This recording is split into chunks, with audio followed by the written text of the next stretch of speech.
At exactly 2:17 a.m., the emergency broadcast began. There was no storm, no fire, no warning, just a voice repeating the name of a town that no longer exists.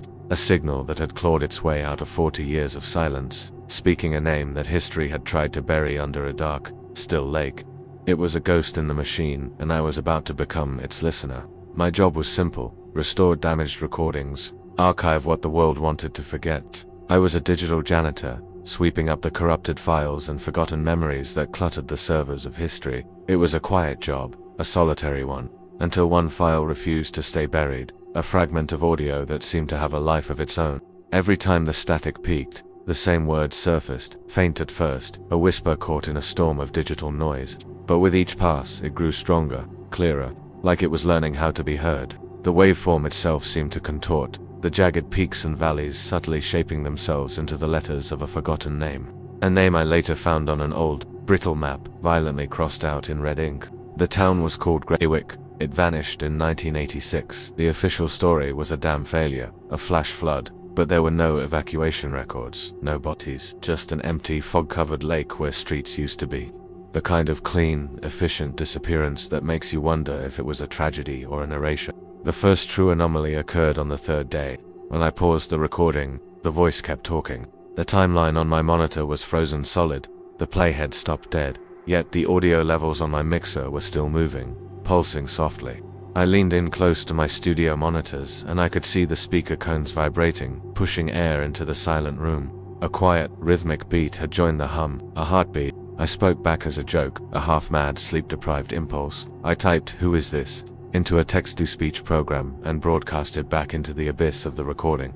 The static hissed, then shifted. A new pattern of tones echoed back, a clear and deliberate response. It was no longer a ghost in the machine. It was a conversation. I wish I hadn't answered. After a week of this chilling back and forth, I found a lead. The signal traced back to a lone repeater station near the edge of the lake, a rust-eaten skeleton of steel against the setting sun. Records showed it had been offline for 40 years. I finally had a source, a tangible point of origin. I felt a surge of control, a foolish belief that I was now the one in charge of this mystery. That night I drove out to the lake.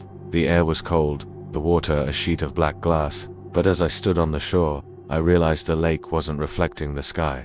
It was reflecting streets. My flashlight beam cut through the water, illuminating submerged street signs, the ghostly outline of a fire hydrant, the eerie, perfect grid of a town just beneath the surface. Greywick wasn't gone, it was waiting. As I watched, a flicker of light appeared in the watery depths. Then another. Windows in submerged houses began to glow with a warm, impossible light. Buildings I couldn't see moments before slowly faded into existence along the shoreline, their forms shimmering in the mist, solidifying as the broadcast from my car radio grew stronger. A spike in the signal made me flinch. I glanced at the laptop on my passenger seat and my blood ran cold. The broadcast wasn't from 1986. The file's metadata was glitching, the timestamp flickering between October 9th, 1986, and a date that hadn't happened yet. It was dated tomorrow. This wasn't a recording. It was a countdown. That's when the signal began to overwrite more than just audio. I realized I couldn't remember when I first heard my own voice on the tape. Playing it back, my waveform appeared in the track, speaking words I had no memory of saying. My own shadow on the wall of the archive room seemed to twist and move independently of me. The broadcast wasn't just pulling the town into my world, it was pulling me into its. In a panic, I drove back to the tower. I found the main breaker and, with all my strength, I cut the power. The hum from my car radio died.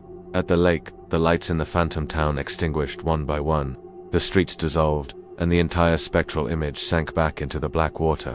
For a moment, there was only silence and the sound of my own relieved exhale. That's when the lake started broadcasting on its own. The surface of the water began to vibrate, ripples spreading outward not from wind, but in perfect, synchronized waveform patterns. A deep, resonant hum rose from the depths, a voice without a speaker, turning the entire body of water into a transmitter. Greywick wasn't erased, it was archived, stored away in a place between memory and reality, waiting, and now, after 40 years of silence, it needed a new voice to tell its story.